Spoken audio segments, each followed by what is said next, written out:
advising of an active shooter, multiple people down. A Wednesday night Bible study erupts in gunshots. An act of racism literally killed 9 people. It was a hate crime, but it was also domestic terrorism. The feeling of loss is still there. There needs to be something to commemorate the victims and the survivors. Good morning.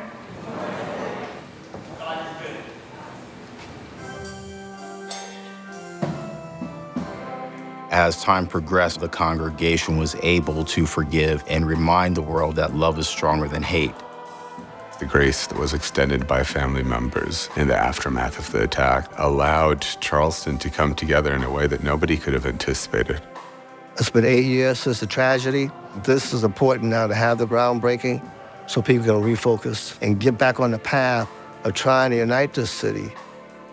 People will be coming from all over the world to this church to see how we've memorialized the Emanuel Nine. I was a part of the committee that had chosen Michael Arad.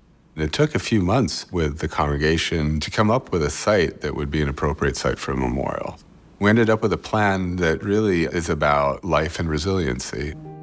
Michael Arad really stood out in terms of having the sensitivity, experience, and understanding of the tragedy to create something that would be worldwide and monumental.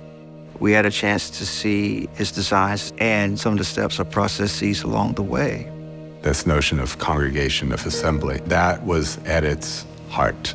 A place for community, a place where people come and sit in the midst of each other in an informal circle. We're finally at the point that the mock-up will be installed. It's going to give people the impression of the enormity of the task. So we're building the mock-up for the memorial right now, which is a 4-piece mock-up. We did slings and we did a hoist on either side. We could level it like this. Yeah. The setting of these pieces is really difficult because when we bring the stones in, we gotta hover the last stone about 6 millimeters above the other piece of marble and bring it in exactly right laterally. Being here changes the way you think about the project. It's gonna mean a lot of things to a lot of people. Even in the mock-up that's going to be out here, they're going to get to see the size of it. It's not an easy thing to put together. It had to be designed in such a way that the stone blocks would be stable under their own weight, but also in the event of an earthquake or a flood.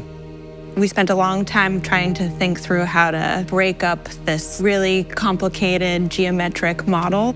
The new feature point locations are on the front side of the bench.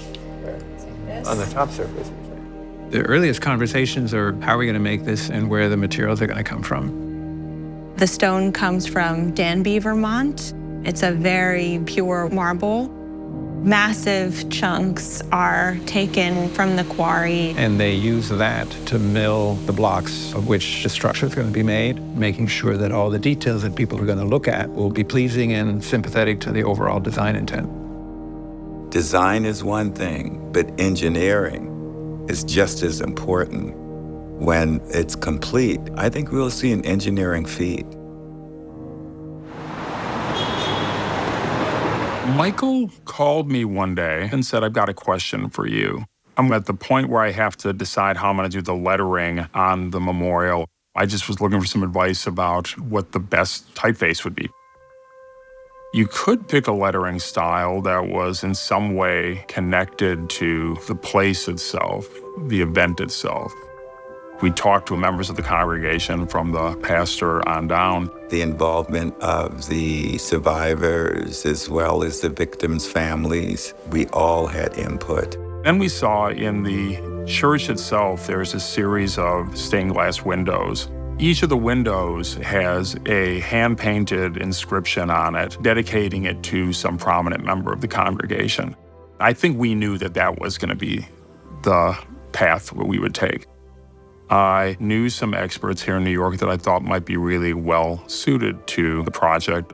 Michael reached out to us. He mentioned that they were doing the branding for the Emanuel Nine Memorial and that there could be a potential for us to do a typeface. They kept some attention to these details that they tried to preserve, So they were like looking at this and trying to reproduce it. So we went back to the stained windows. We looked at all the cues that we can decode from these letters and tried to create something of a modern interpretation of it. The result is something we're very excited and proud about.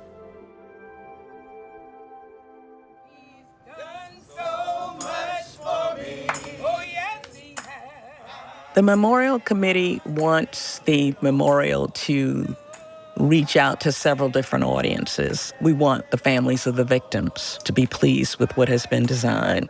As an architect, as a designer, you're sort of that connective tissue between the congregation and the visitors who will come to the site. The memorial is a wonderful message of forgiveness. It's a way of welcoming people. I believe the memorial will be an illustration of the resiliency of the survivors and also the resiliency of the people of Charleston. The love that people are going to be pouring out when it's done. I cannot wait to see how everything comes together. The groundbreaking, it sends a signal to make sure that no one ever forgets and that we did not allow hate to win.